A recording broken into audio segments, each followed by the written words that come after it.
Hi, what's happening, y'all? It's your boy Rico from Street Scores, and we have two major topics to talk about in this video. First of all, Ryan Kerrigan is officially retiring, so of course we got to talk about what he means to this franchise. He also gave a long statement that I can read some of it, but I'll also provide it for y'all to see on the screen as I'm reading it if you want to read the entire thing.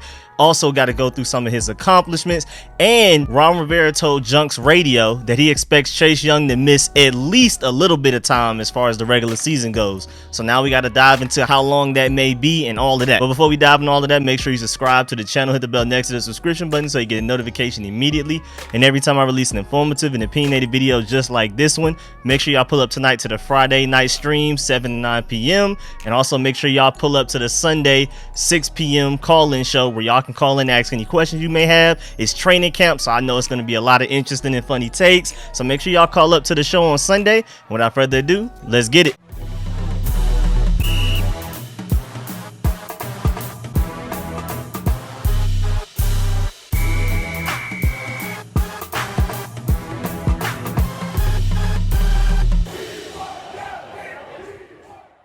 Alright, so first of all-time Redskin Ryan Kerrigan, edge rusher, defensive end, stand-up guy, has officially retired. Remember, he was with the Eagles last year, but he didn't play much. But as far as his Washington and burgundy and gold career, irreplaceable. First of all, he's our all-time sack leader. So, I mean, that says it all right there. But also, with all of the injuries that we've had to deal with for so many years, pretty much since I've been a fan of the team, it's always been one injury after another, especially to like our best players or major contributors, the stars, the guys that we expect the most out of. I remember the Brian Arakpo situation. I mean, just RG3. We can go on and on, but Ryan Kerrigan was the logo, was the mascot for durability. And he was also one of the just coolest people and just chillest and does everything right. He was basically like the Terry McLaurin before Terry McLaurin as far as saying and doing all of the right things on and off the field. And he was ridiculously underrated his entire time here. People that really watched football knew how good he was, but he's one of those guys that, because he was on a team that didn't really win much while he was here, will just never get the credit that he deserves, which is something that London Fletcher had to go through, that's still going through. I mean, I feel like he should definitely be a Hall of Famer, but that's just how it goes. And hopefully we treat the guys that we currently have on the team right so that they can make the Hall of Fame. Terry McLaurin and all of these guys that we really love right now that's currently on the team. And Ryan Kerrigan is really interesting, especially for me, because I mean, he's one of like the first players I've seen draft and then play a lot of years here and then retire. Again, I wasn't born to see any of our Super Bowls. I mean, really the best season I've seen since I've been alive was 2012 with RG3 as far as excitement goes, some Kirk Cousins seasons, and I was really little when the Mark Brunell, the Santana Moss down 13-0, 2 deep bombs for 2 touchdowns to win the game. I think we were down like 13-0 with like 3-4 minutes left. That's pretty much the extent of it. And there's also been a lot of great players headlined by Ryan Kerrigan. I mean, I actually remember vividly 2011 draft, drafting him in the first round, 16th overall. Again, probably the only player that I've seen us draft, play for a long time, deserve to go into the Ring of Fame and officially retire. So that's really cool. Ryan Kerrigan is definitely one of the first players that had me really excited about burgundy and gold football. He made the Pro Bowl 4 times, 2012 and 2016 through 2018. He was the NFL forced fumbles co-leader in 2014. And at the end of the 2021 season, he had 457 career tackles, 95.5 career sacks, 26 forced fumbles, 4 fumble recoveries, 3 interceptions, and 3 defensive touchdowns. Remember that. Ryan Kerrigan found himself in the end zone a couple of times. And like I said in the intro, Ryan Kerrigan also came out with a very long statement. Again, you can see it on the screen. If you want to read the entire thing, you can pause the video. But I just wanted to say what he said in the beginning and the end. He said, "Sometimes I think about the life that I've been able to live because of football, and I can't believe it's me that's been chosen to live it. No matter how long I played and no matter how focused I was on the task at hand, I thankfully never lost sight of just how cool it is to be an NFL player. Pulling up the FedEx Field on game day and seeing so many people there in my jersey was about as cool as it gets. And to have had that success that I was able to have, something I never in my wildest dreams could have envisioned, to say I'm thankful would be quite the understatement." And then he ends it with, "And to my beloved Washington fans, you guys made my NFL experience amazing. I felt at home in the DMV from day one, whether it was cheering for me on game days, supporting my philanthropic endeavors, or just saying hi at the grocery store. You made me feel like one of your own. I'm proud proud to call DC home, and I'm so thankful that I was drafted here because of the way you've treated me and my family. I love you guys forever. Hail HBK Ryan Kerrigan. And there you go, man. I mean, Ryan Kerrigan retiring from the NFL after 11 seasons. And I'm not one of those fans that's upset at him going to play for Philadelphia, because the writing was on the wall. We drafted Chase Young, we drafted Montez Sweat, and we were still bringing in even younger guys like Shaka Tonys and guys like that, James Smith-Williams. And so he already knew he wasn't going to be a starter, let alone even a heavy part of the rotation. And I really appreciate what he did for Chase Young's rookie season. I believe we can owe a lot of the credit to why Chase Young had such an explosive, great rookie season to Ryan Kerrigan being here. And then last year he wasn't here, and I'm not saying that it was all Ryan Kerrigan, and that's the reason why Chase Young had a subpar 2021 season. But I do feel like Ryan Kerrigan,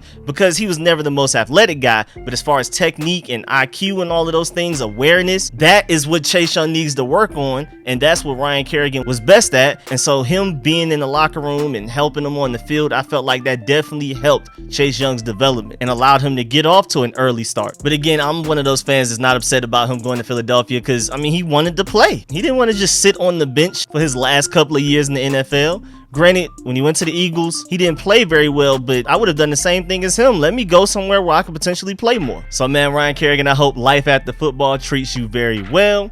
And moving on to Chase Young, apparently the Washington Commanders defensive end / edge rusher Chase Young will miss at least the season opener and possibly more because of his knee injury that he suffered last year, his ACL injury. The timetable isn't surprising, because Ron Rivera said on Tuesday that Chase Young would take the most time out of the 4 players that were on the physically unable to perform list, the PUP list. Out of Chase Roulier, who's already off of it, Tyler Larson, Logan Thomas, and Chase Young was always the one that everybody believed would return the latest. And I mean, at the end of the day, don't rush him back. I keep saying it. There's no easy games, especially for a team like us that everybody's looking at us like we're the easy games. But don't force anything with Chase Young. Be overly cautious of anything and bring him back when he's 110% ready. Do not force him back against the Jaguars and the Lions. Again, those aren't easy wins, but I prefer to try to win those games without him rather than risking losing them for the rest of the year again. And then him potentially possibly never even being the same player that we thought he could be athleticism wise. Again, Chase Young tore his ACL all the way back in November 14th. Usually, especially like 10 years ago, you hear torn ACL, you're like, oh, he's gone for a year. So I'm just happy that he may be back somewhat soon in the season, like maybe September, just based off of how long ACL injuries normally take to heal. I mean, that Adrian Peterson bounce back season is 1 in a million. But the way that modern technology is currently set up, we are hoping that he could have been back during training camp or even week 1. Now it's been reported from Ron Rivera himself that he's going to at least miss week 1. But again, I'm just thankful that we don't have to wait until November. At least we shouldn't have to. And also, a team source earlier this month did say that Chase Young would return mid-September at the earliest. So it seems like those are the more accurate reports, because I remember seeing, I believe it was Mike Garafolo that said he could be back by training camp, and a few other reports. But I mean, from Rivera himself, that's who I believe the most. Ron Rivera also said that there is a possibility that he would open the season on the PUP list or on injured reserve. And if he starts the year on injured reserve, he would have to at least miss the first 4 games. And Ron Rivera even said, quote, "It just depends on where he is. I can't tell you. The doctor is the only one that can tell you," unquote. He also said, quote, "You guys want me to give you a number. I can't give you a number. I don't want to put pressure on the young man to try to hit a number that I can't give you," unquote. And I definitely agree with that. Let Chase Young take his time. This is a very favorable schedule. If there were a year that we could afford to not have Chase Young for a few games, it's this season with this schedule, especially the way the schedule starts out. I mean, we could honestly start 3-0 without Chase Young. That's possible. Ron Rivera also said it was a serious injury. He's doing everything he's supposed to. He's on time as far as where the doctors think he should be.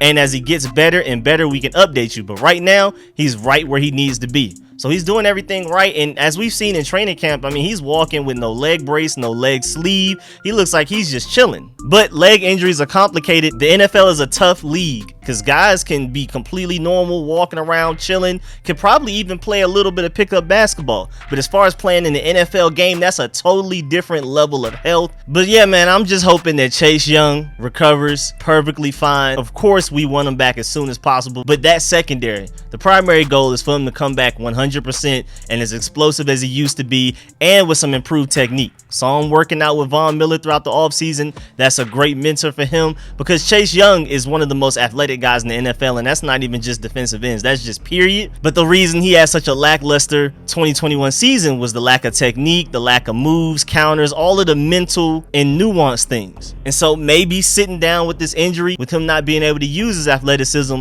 he's taking the time to actually learn those things front to back. But we'll see. I mean, one of the main reasons I'm not worried about Chase Young as well, even when he does come back, even if he's 100% healthy but not 100% explosive, like 100% his normal athleticism pre-injury, I'm not really worried about that, because again, he's one of the most athletic players in the NFL. 70 or 60% of Chase Young's athleticism is still probably more athletic than the Bosa's, but the Bosa's are so effective because they have all of the nuance, mental, and technique things down. So if Chase Young can do that, he should be just fine, even if he's not what he used to be his rookie season athleticism wise for a while. I think eventually it will come back to him, but what if it never does this season? That doesn't mean he shouldn't still be able to get double-digit sacks, even with missing 4 games. If he has his technique down, if he picked up everything that Von Miller was telling him, and hopefully a little bit of what Warren Sapp was telling him. But yeah, man, that's the end of this video. Please get in the comment section, let me know how you feel about everything discussed in this video. Shouts out to Ryan Kerrigan, you will be missed. Thank you for the memories.